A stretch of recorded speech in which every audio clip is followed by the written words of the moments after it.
প্রতিটা মানুষ মালাকুল মাউতকে দেখতে পায়। আপনিও দেখবেন, আমিও দেখব। মুমিনদের কাছে এসে মালাকুল মাউত একজন যুবকের বেশে সাদা ধবধবে জুব্বা পরে সুগন্ধি মেখে মুমূর্ষু ব্যক্তির শিয়রে বসে বলে, ইয়া আইয়াতুহান নাফসুল মুতমাইন্নাহ, হে প্রশান্ত আত্মা, উখরুজি ইলা মাগফিরাতুল্লাহি ওয়া রিদওয়ানি, আল্লাহর ক্ষমা আর দয়ার দিকে বের হয়ে আসো। বলা মাত্রই মুমিনের আত্মাটা স্মুথলি বের হয়ে আসে। কাফান মিন আকফানিল জান্নাহ, হানুত মিন হানুতিল জান্নাহ, জান্নাত থেকে আনা সুগন্ধি কাফনের মধ্যে পেঁচিয়ে তিনি রূহটাকে নিয়ে ইল্লিনে চলে যায়। সরাসরি দেখে মালাকুল মাউতকে। আর যারা ইসলাম বিরোধী, কোরআন বিরোধী, তাদের সামনে এসে মালাকুল মাউত ত্রাস সৃষ্টি করে। আগে ধমক। হাইওয়েতে মাঝে মাঝে ডাকাতি হয় না? বাসগুলোর মধ্যে যখন ডাকাতি হয়, বাসে থাকে 50 জন, ডাকাত ঢুকে 5 জন, এই 5 জনের ভয়ে সবগুলো পেশাব করে দেয়। কারণ ত্রাস সৃষ্টি করে। এসেই চাইনিজ কুড়াল দিয়ে আগে কুবায় দেয় 4-5 জনের। রক্ত দেখে কি দেওয়ার সব আগে রেডি করে রাখে। মালাকুল মাউত এসে কাফের, নাস্তিক, মুশরিকদের সামনে সেরকম একটা ত্রাস সৃষ্টি করে। ভয়ে লোকটা কাঁপতে থাকে। ওর কাছে ভদ্র ভাষায় কথা বলে না, সুন্দর জামা পরে আসে না, কালো কুচকুচে চেহারা, ভয়ঙ্কর একটা রূপ নিয়ে, আকৃতি নিয়ে ইসলাম বিরোধীদের মাথার সামনে আসে। দুর্গন্ধযুক্ত চেহারার দেহ নিয়ে ধমক দিয়ে বলে, ও পাপাত্তা, ইয়া আইয়াতুহান নাফসুল খাবিসা উখরুজি ইলা গাদাবিল্লাহ, হে পাপাত্তা, আল্লাহর রাগ, ক্রোধ আর গজবের দিকে বের হয়ে আয়।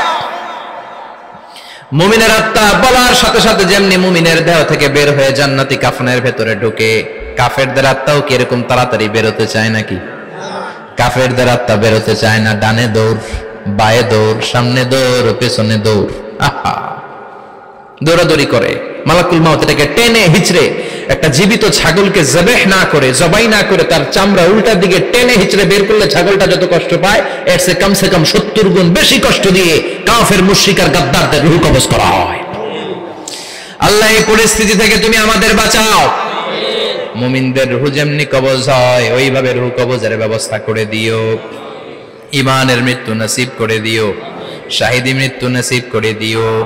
আমাকে শহীদ করে সেই মিছিলে শামিল করে নিও, যে মিছিলের নেতা মীর হামজা, খোবায়েবে খাব্বাব,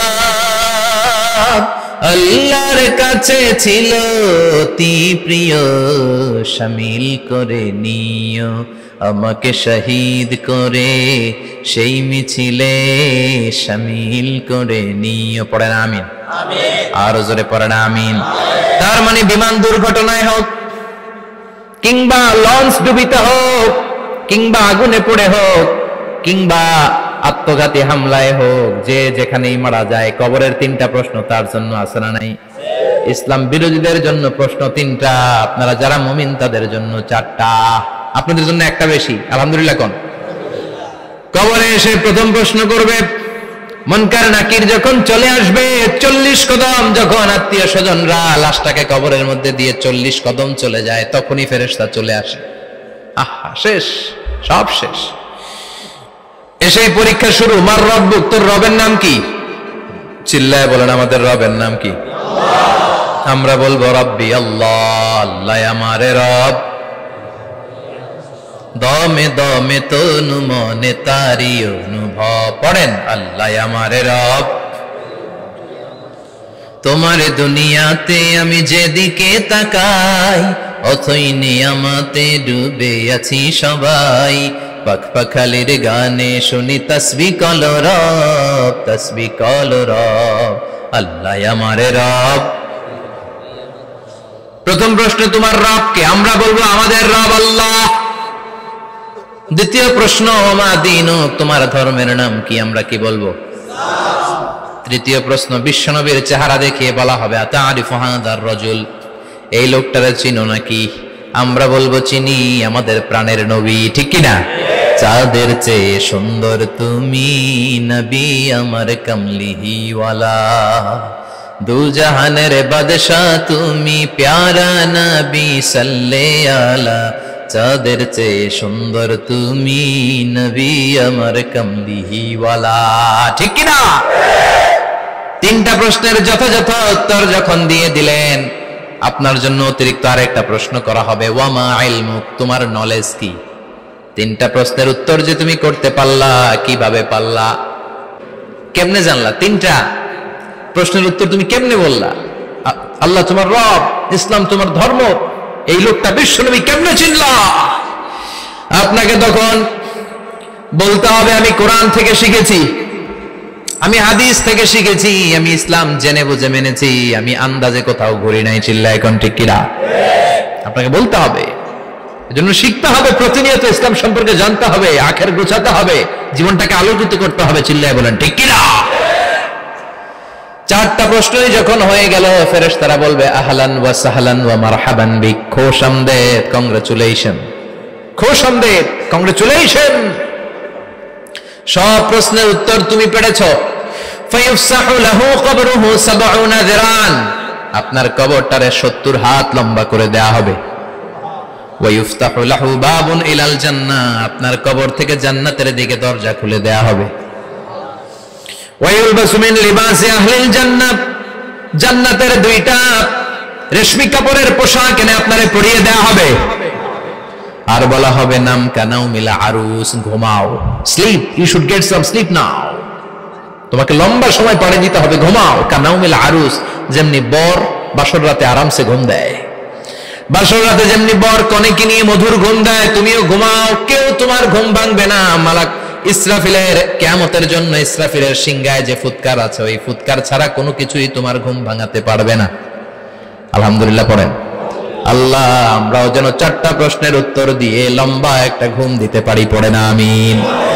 ওয়াম্মাল কাফির ওয়া আহলুশ শিমাল, আর ইসলাম বিরোধী যারা, তাদের সামনে আসবে মালাকান আসওয়াদান আজরাকান, কৃষ্ণ বর্ণের দেহ, নীলাভ বর্ণের দুটো চোখ, গায়ের রং কালো, চোখের রং নীল, দেখতে কেমন লাগে? আলিফ লাইলার ভূতের মতো, কথা কন। গায়ের রং কালো, চোখের রং নীল। ফেরেশতা দুইটা আসবে, এসে ত্রাস সৃষ্টি করবে, এসে বলবে, বল তোর রবের নাম কি? মার রব্বুক। ইসলাম বিরোধী মুশরিক, কাফের, নাস্তিক, এরা বলবে আমি জানি না আমার রবকে, আমি জানি না, আমি তো আজীবন শুধু চেয়ার করেছি, মদ খেয়েছি, আমি ধর্ষণে সেঞ্চুরি করেছি দুনিয়ার বুকে, আমি টেন্ডারবাজি করেছি, চাঁদাবাজি করেছি, আমি মাস্তানি করেছি, আমার দাপটে এলাকার ইসলাম প্রিয়রা বাসায় ঘুমাতে পারে না। আমি ছিলাম টেন্ডারবাজ, আমি ছিলাম গডফাদার, সন্ত্রাসীদের লিডার, আমি ছিলাম ডন 1 2 3 সব, আমি ছিলাম ডনের ডন, আমি ছিলাম মাস্তান, রংবাজ, রব টপ কি আমি তো জানি না। লাদ্রি লাদ্রি, আমার জিজ্ঞেস করো না। আবার প্রশ্ন করা হবে, ওয়ামা দীনুক, তোর ধর্মের নাম কি? বলবে লা আদরি, আমার কোনো ধর্ম নাই, আমার কোনো ধর্ম নাই, আমি শুধু মৌজ মাস্তিতে ছিলাম, আমি আনন্দ ফুর্তি করেছি, ইসলাম নিয়ে আমার মাথা ব্যথা ছিল না, আজীবন ইসলামরে আমি বাস দিয়েছি। চিল্লায় বলেন ঠিক কিনা? ইসলাম বিরোধীদের সাথে ছিল আমার চলাফেরা, আমার সব সাঙ্গপাঙ্গ ছিল গুন্ডা বদমাশ, ইসলাম বিরোধী। রব কি, ইসলাম কি, এগুলো আমি জানি না, আমার এগুলো জিজ্ঞেস করো কেন? ধর্ম কি আমি জানি না, আমি কিচ্ছু মনে করতে পারছি না। 3 নাম্বার প্রশ্ন করা হবে, আচ্ছা আরিফ হাযার রাজুল, দেখো তো এই লোকটারে চিনো কিনা? কয় না, চিনি না, তবে মনে হয় এই লোকটারে দুনিয়ার বুকে আমি গালি দিতাম, এই লোকটার বিরোধিতা করতাম, ব্লগের মধ্যে এই লোকটার ব্যাপারে কুৎসা রটনা করতাম, এই লোকটার কার্টুন বানিয়ে আমি হিংসা ছড়িয়ে দিতাম, এই লোকটার ব্যাপারে আমি এলাকার মধ্যে অপপ্রচার চালাতাম। ফেরেশতারা বলবে, তাই? এই ছিল তোর ডিউটি? দাঁড়া, এখনই আমাদের খেলা শুরু, এখনই শুরু। ফায়ুতরাকু বিমাতারিক মিন হাদিদ, লোহার একটা হাতুড়ি দিয়ে মাথা থেকে পা পর্যন্ত পিটানো হবে, পিটিয়ে ওর গোশতের হাড্ডিগুলোকে থেতলে ফেলা হবে।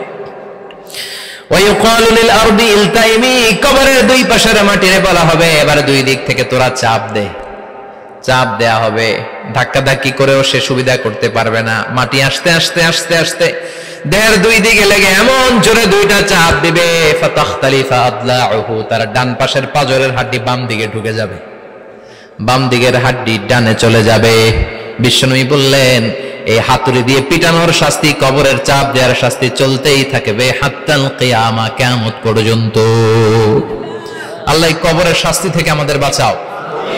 আমরা এই আযাব পেতে চাই না, আমরা যেন ঠিকভাবে কবরের 4টা প্রশ্নের উত্তর করে দিয়ে লম্বা ঘুম দিতে পারি। আল্লাহ তুমি তৌফিক দাও।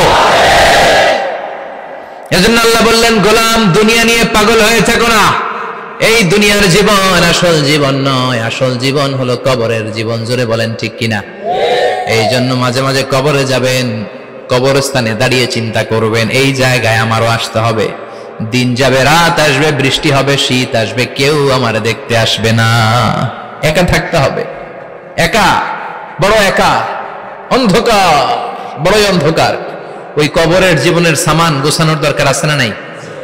ওই কবরে সুখে শান্তিতে থাকতে চাইলে নামাজ পড়ার দরকার আছে না নাই? কোরআন পড়ার দরকার আছে না নাই? ছেলে মেয়েগুলোরে মানুষের মতো মানুষ করার দরকার আছে না নাই?